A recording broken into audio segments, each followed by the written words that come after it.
So it's turned half past, so I feel we should start, Victoria. That is no problem at all, Pauline. I will just start to share the slides.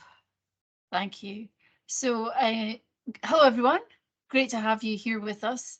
Victoria and I'll introduce ourselves in a moment, because that'll maybe just let a few people who might be joining us come in. The first thing that I need to tell you is that this session is being recorded. You should have had a little notification of that popping up on your screen. And that means that it's going to be used and shared in different ways following the session. So it's just to be mindful of that. And Ian has popped in the chat some of the hashtags that are being used for the Scottish Learning Festival. So feel free to tweet away if that's what you would wish to do. I am Pauline Stephen, Chief Executive and Registrar, General Teaching Council for Scotland, and I'm joined by my colleague Victoria Smith. So Victoria will just wave at you so you know that that's Victoria, and Victoria is Director of Education, Registration and Professional Learning. So we are really opening up the beginning of a conversation. What we want to speak about with you all is not a fully formed piece of work that is perfect and we are saying here is something that we want to share with you. Rather, we want to open up the beginning of a conversation about trust, what that means in our system for trusted teaching, and what that means too about what it means to belong to the teaching profession in Scotland. So because this is a beginning of a conversation, we really welcome any reflections and feedback that you have. Please feel free to use the chat function. We're hoping that we get a time a wee bit later on that if folk want to come in and have an actual chat with human people actually chatting on the screen, that would be great too.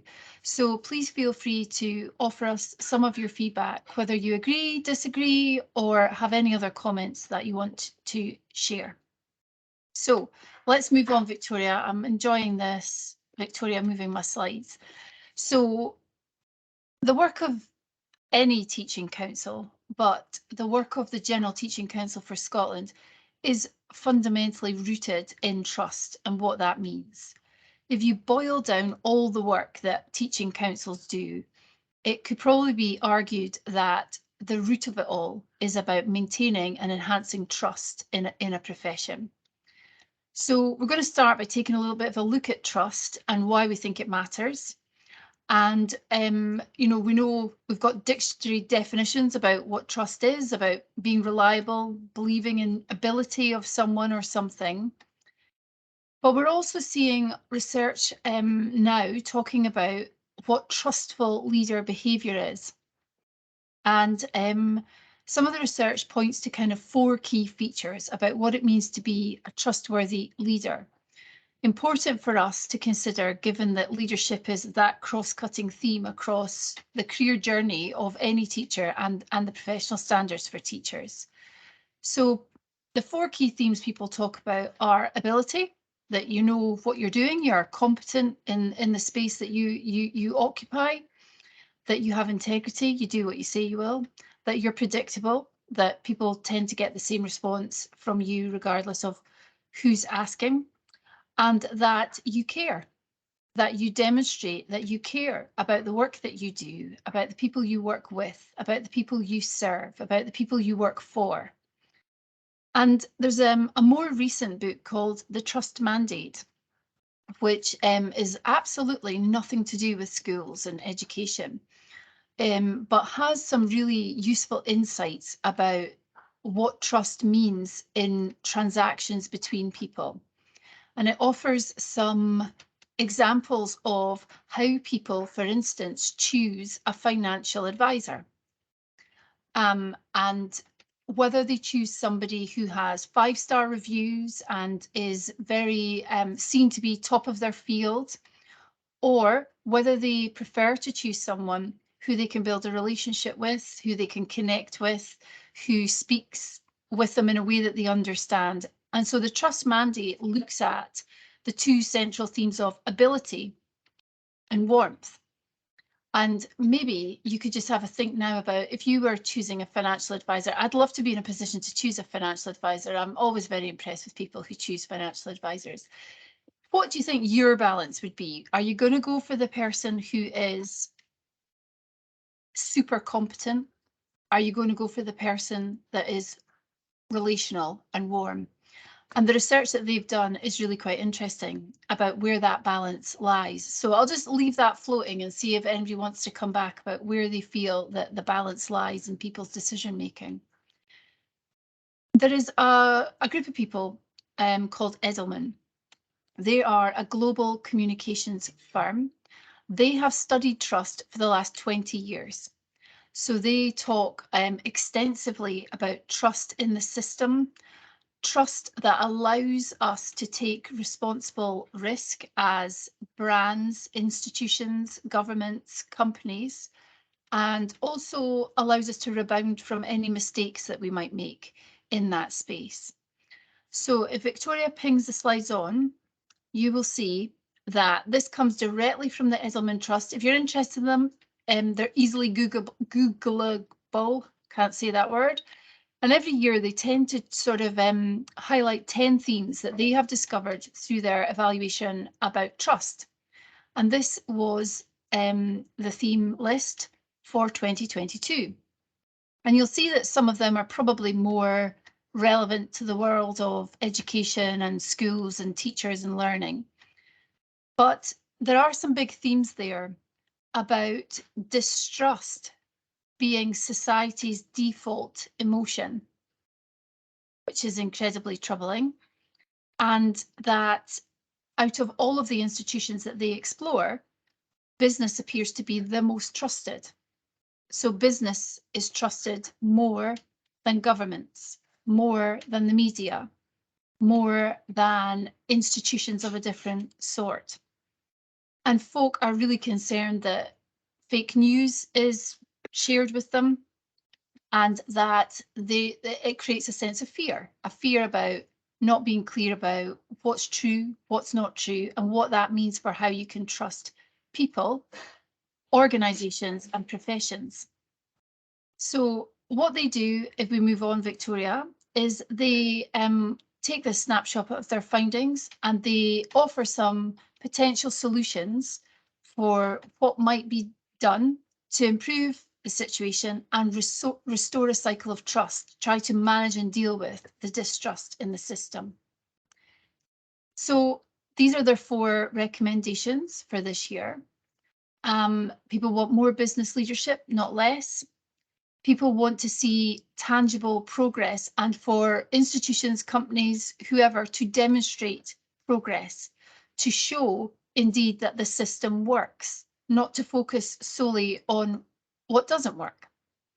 They want people to focus on long-term thinking over things that people do in the short term to make quick wins. They want to see that people and institutions are thinking through legacy. They're thinking deep into the future and what that means for their actions now. And they want credible information. They want trustworthy, consistent facts. And Edelman's view is that these things are sort of mission critical to restoring trust.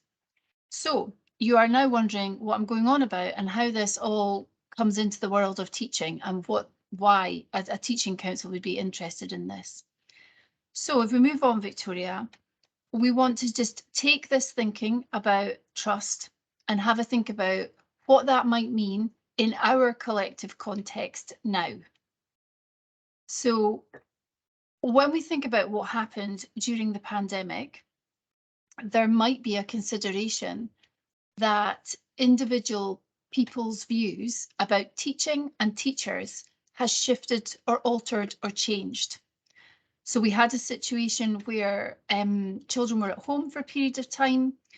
Teaching and learning happened in a very different way, in a very variable way for some people, and children's families had different types of engagement in that space and different types of engagement with teachers in that space. That may or may not have done something about value perceptions about the teaching profession. Anecdotally, we often have conversations with people that reflect a response that an individual parent very much trusts their child's teacher or teachers, but might not demonstrate the same level of trust that they have in those individuals when they're talking about the system as a whole, as a teaching profession as a whole. So that is an interesting reflection for us, as is what we see sometimes as what the media choose to focus on when they talk about teaching and teachers, which can sometimes focus on the more, I've said here, focus on the shadows, but focus on the more negative aspects rather than showcase the light, show the real positive impact that teachers make. And there can be a real difference there too between local coverage and national coverage of what it means to be a teacher. And then we have the profile of specific educational issues, such as we've seen over recent years about the role of qualifications and what that means about education, trust in teachers, trust in teachers' judgment, how we listen to learners and their voice and how that shapes what happens in the system. And sometimes those specific issues can polarize different general views about a profession. And we see too some politicization of education, where we know that it's commonly debated in Parliament, across and between politicians, about what education's doing, should be doing, could be doing, and where the teacher voice is in those conversations or is not in those conversations. So Ipsos Mori also do a survey on trust every year, and they assess the percentage of the public who trust particular professions to tell the truth. And in 1983, 79% of the public that they surveyed believed that teachers can be trusted to tell the truth. And that rose to 85% in 2020, but it was a wee bit higher in 2019. And it shows that 3 professions surveyed had a greater score than teachers in folk thinking that they tell the truth: doctors, nurses, and engineers. So we share this as this is a part of our context. Trust is important to us as a profession. There are societal issues around about trust, and there are probably contextual issues for teachers that it would be good to start a conversation around about what might be done in that space to improve. So let's move on, Victoria, and have a look at what we already have. What do we already have as a foundation for trust and a foundation for trusted teaching? Because we have a lot in place and we don't always perhaps recognise what we already have.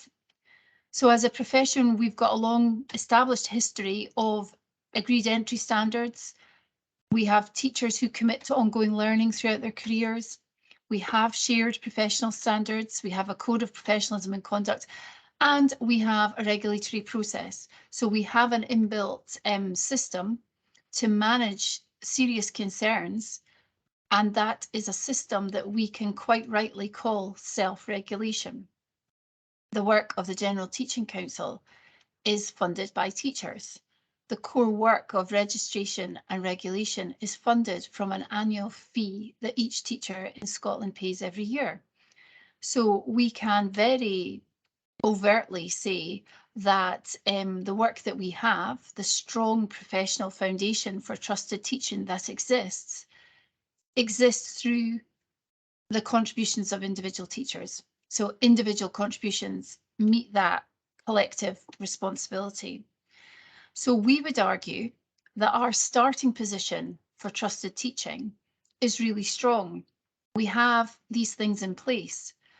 And not only do we have these things in place, but we have a strong framework of being able to do something about them if we are not content with them. So if we move on, Victoria, we want to talk a bit about what that means for us belonging to a trusted profession. So I've already said that teachers make that individual contribution to a collective responsibility together. And through that, we have built the foundations of a trusted profession and we maintain it. So our collective ability to control and influence what happens with regard to our professional identity really is really quite strong. It's really quite strong. And that means we can change it. We can do things that are different and we can shape it differently. And if I were to give you a particular example, for the last few months, since the beginning of this year, actually, GTCS has been hosting a conversation on ethics in teaching, and we've been putting some provocations out for people to explore. We've had some roundtable events. We have had the presentation of very different views in that space about what ethics are and what they mean to be a teacher in Scotland.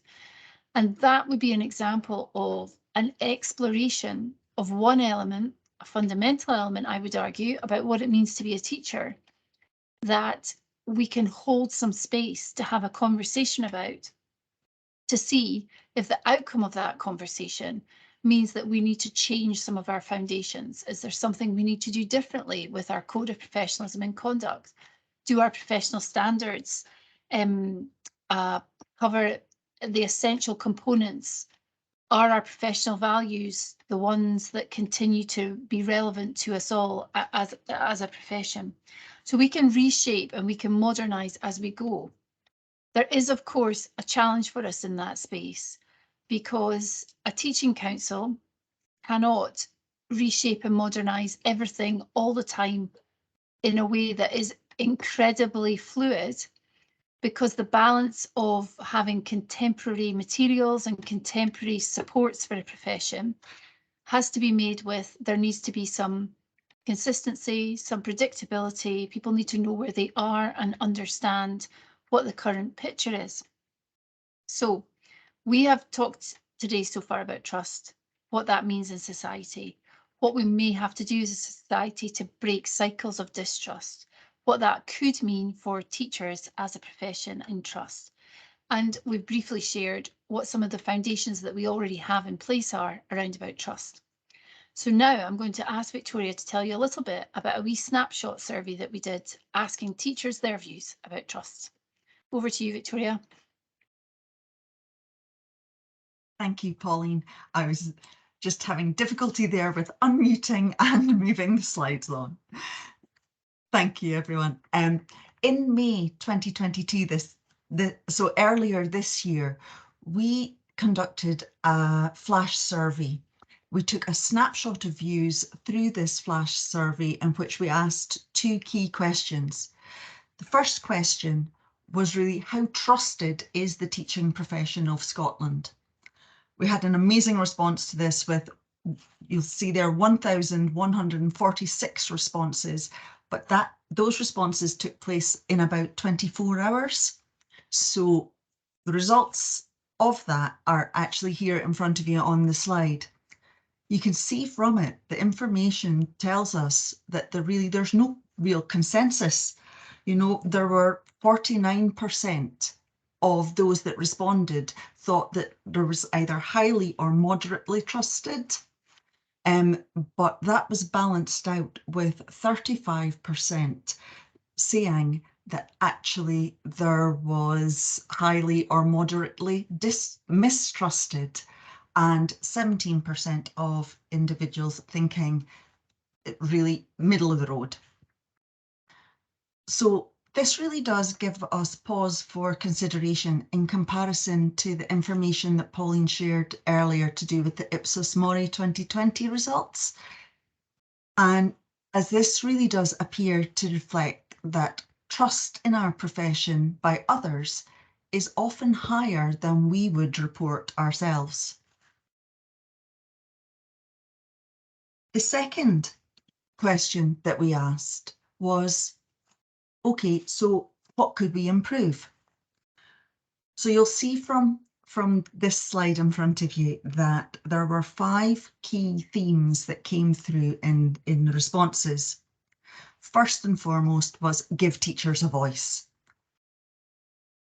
The second was respect teacher judgment. The third in relation to that was in everything to do with raising the profile of the teaching profession with the public, parents and the government, which leads us on to the fourth aspect as well. We got a very strong response in relation to the countering the negative stories that Pauline spoke about being contained within the media, and also that focus on better conditions. So from the responses that we got, we realised that this was really the start of a discussion that we really wanted to have with the teaching profession. We need to focus that discussion on trusted teaching. And so really today it is that start of that discussion. So in this part, it's really over to you to say either in the chat or about popping your hand up, or indeed just coming in if there's space in the conversation, to say, what do you think needs to improve and how might that change actually happen? So we'll start by thinking of that before moving on to thinking of a few other things. So just gut reactions and some feedback, please. And what do you think needs to improve in order to focus on ensuring that our profession of teaching is trusted? Let's have a little look to see if we've got.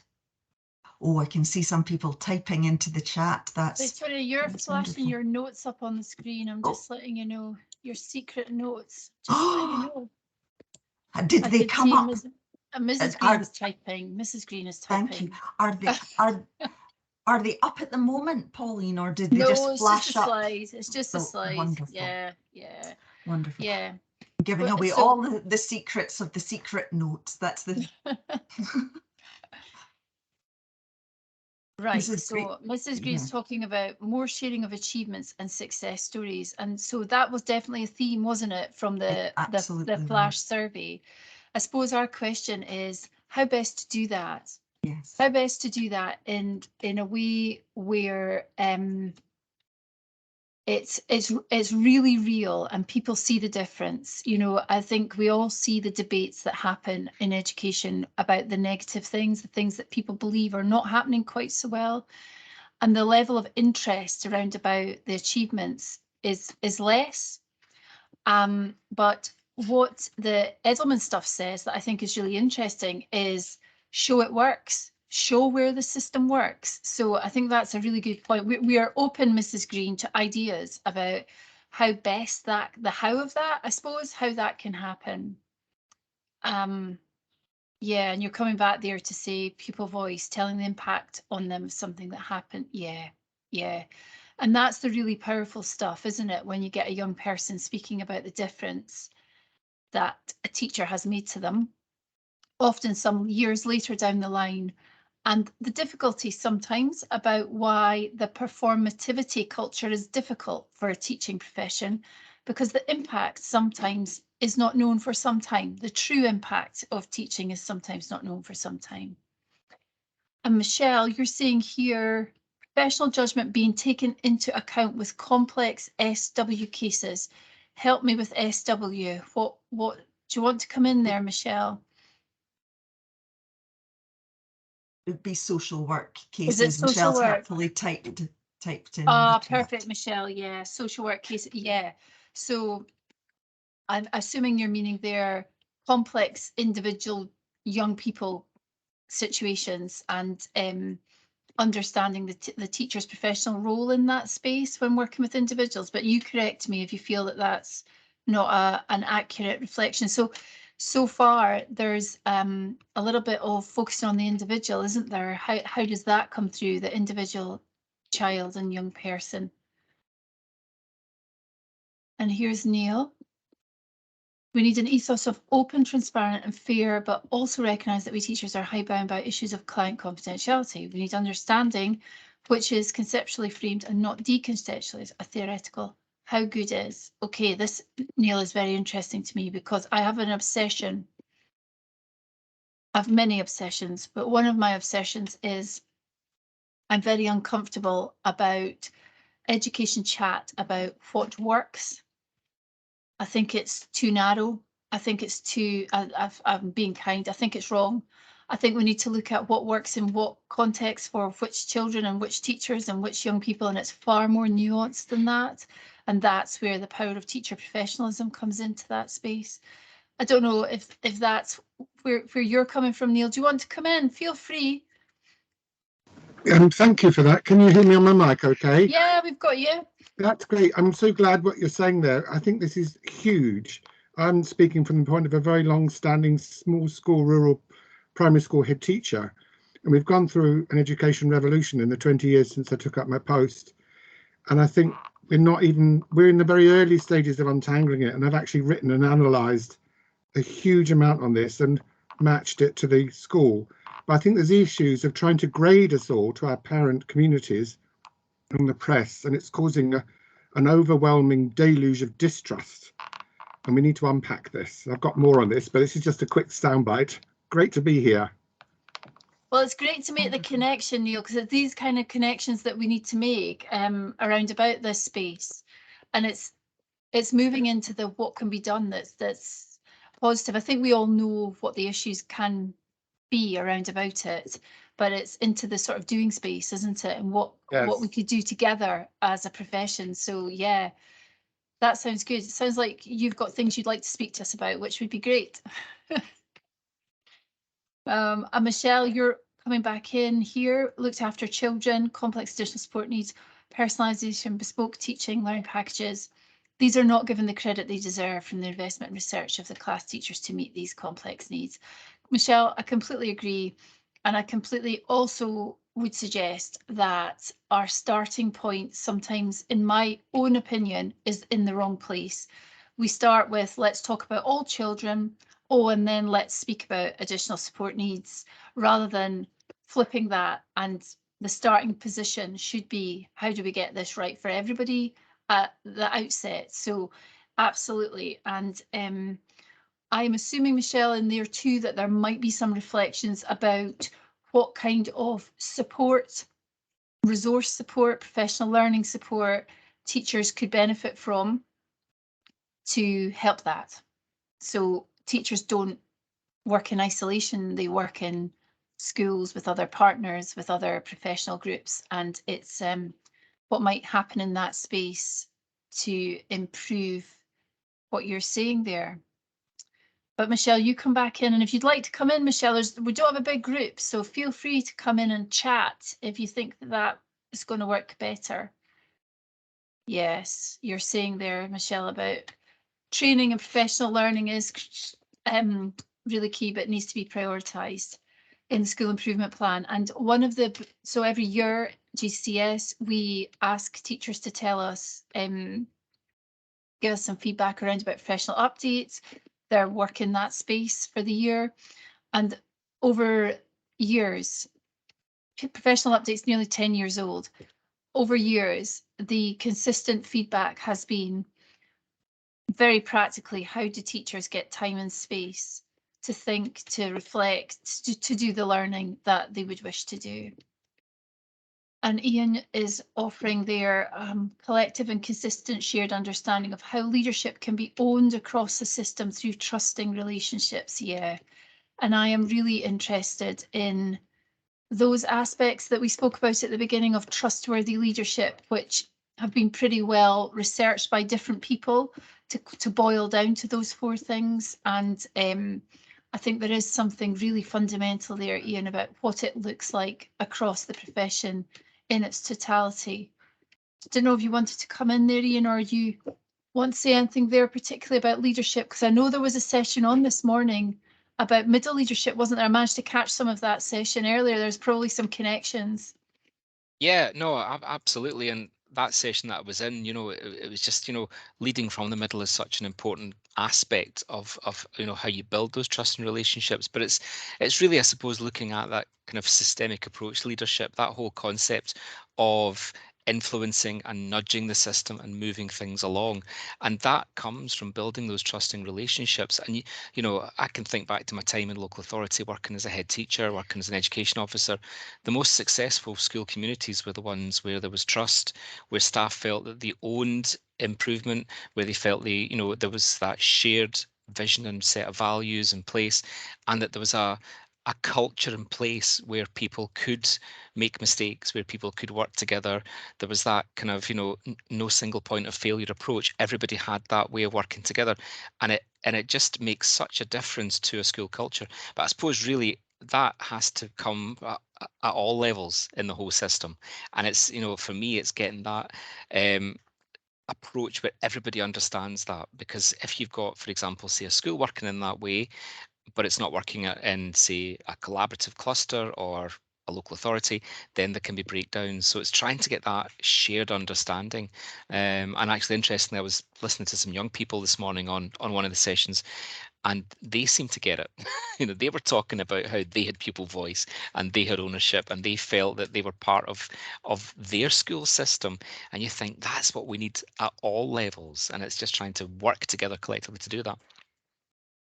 That's really interesting, Ian, because, you know, some of our current obsessions are best described by the words complex and professions. And I had the privilege of meeting some early careers teachers just before the summer there, and I was speaking about teachers as a profession. And I got a bit of a reaction from some existing teachers that were in the room with me, as though, are we really? And I think there's some real fundamental discussion there about, I would argue we are a mature profession. You know, it was the profession itself, and here's a wee history lesson, in 1965, who said we want a teaching council because we want to make sure that the right people are in front of children in classrooms. And it was teachers that called for that themselves.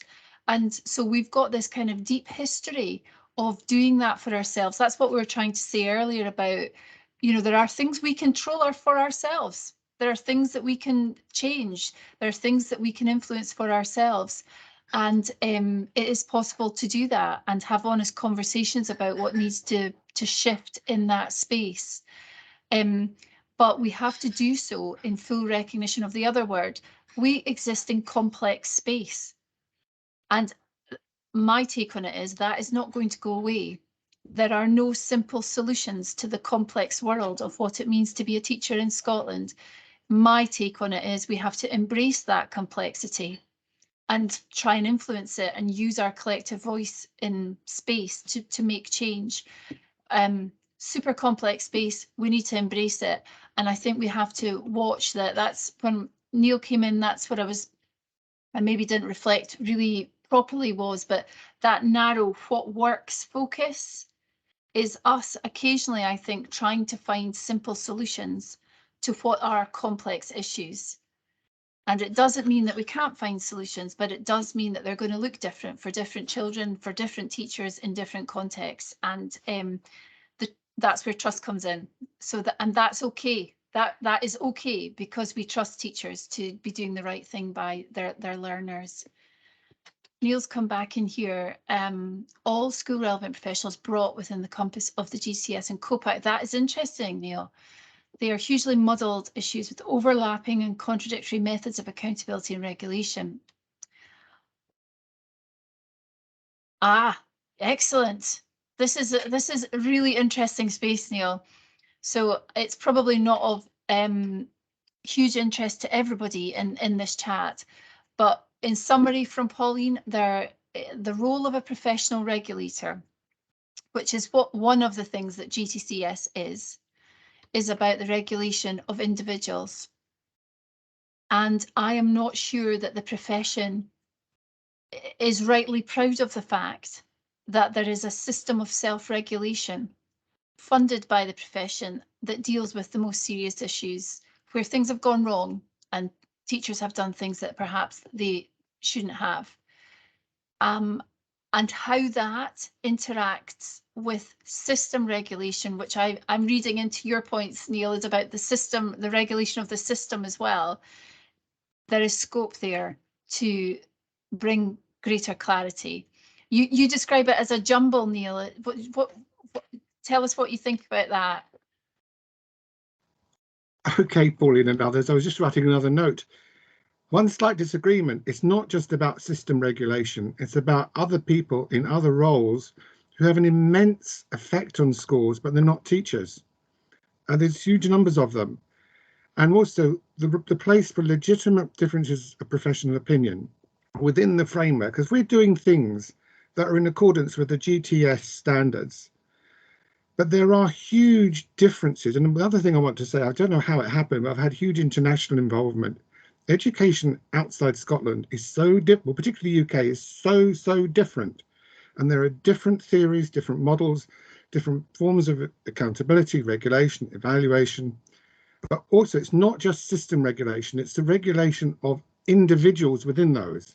For instance, if an inspector says something about your school and you disagree, what then? But it's actually happened to me.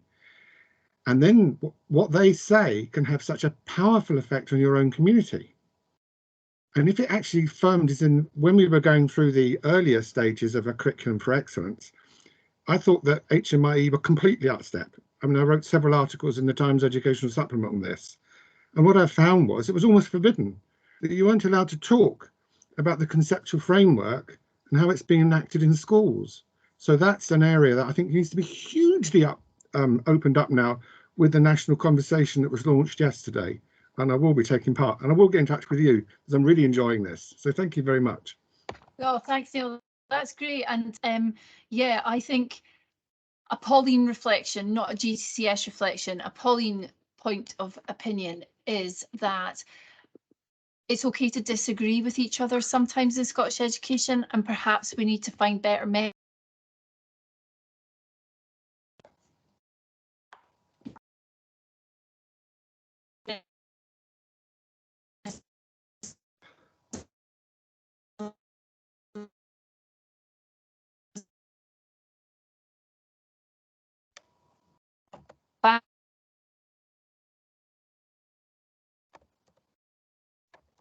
I am just wondering if it's just on my computer or if everyone has experienced a frozen Pauline on screen. And I've just noticed that Michelle has popped in the chat there. That's very, very helpful, Michelle, so that I'm aware it's not just my computer.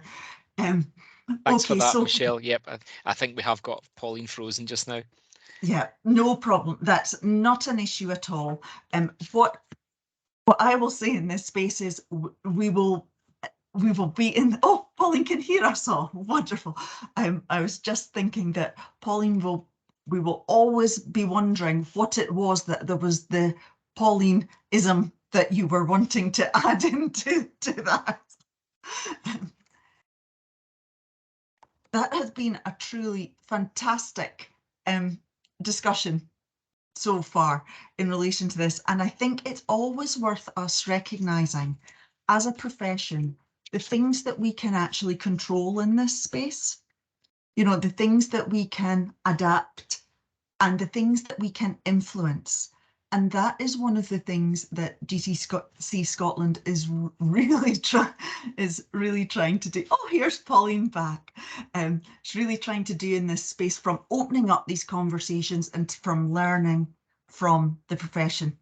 So, Pauline, did you want to carry on now that you are unfrozen?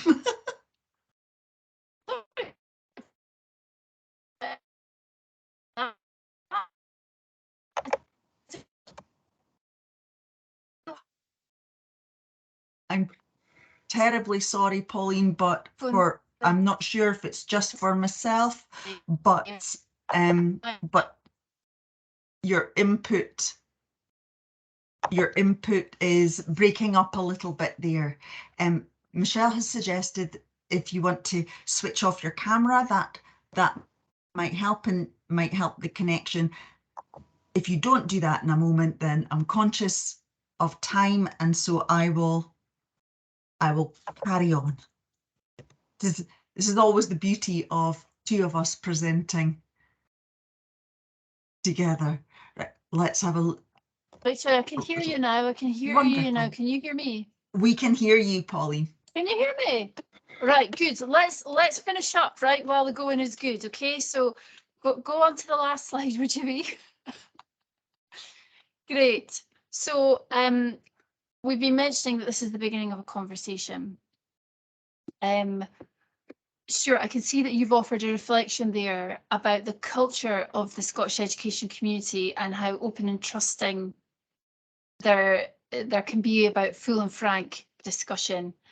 And this is the kind of space that we need to get in and think about.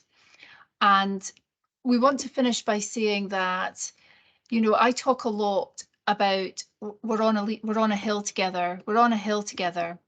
And we all occupy a space on that hill, and we've all built the hill behind us. And we've, in teaching, I would suggest that we've built a collective hill. We've got a whole swathe of foundations that we have built together about our profession. But we are too also looking out to the horizon and seeing what's coming round the corner, what's happening on a hill away over there that we're not on right now. And Neil mentioned the discussion about the future of Scottish education, which is definitely on the horizon. It's there, and we need to, as a profession, engage with that. So we want to finish by saying there are things we can do on our hill together that changes the landscape of that hill. And that's the work of GTCS with yourselves, with our 37 council members. There's work there that can be controlled and influenced. It's in our gift to do that. And there are other things that are out there that we need to step off our hill together and engage with in a different way. So, Stuart, I would not disagree with your sentiment at all in your comment. And I suppose my open question for moving forward together is, so how do we begin to chip away at that culture? How do we begin to change that and move forward together? So I can see that there's a lot of comments still coming in, and we're delighted to hear about those. Our work is all about how trusted teaching is and what it means to belong to the profession of teaching. So expect to see stuff coming from us in the next wee while that's going to welcome folk who want to have this kind of discussion into that space. So I hope you've enjoyed your time with us today. I'm sorry about the technical issues at the end. It was going too well, wasn't it? Always something was going to go wrong.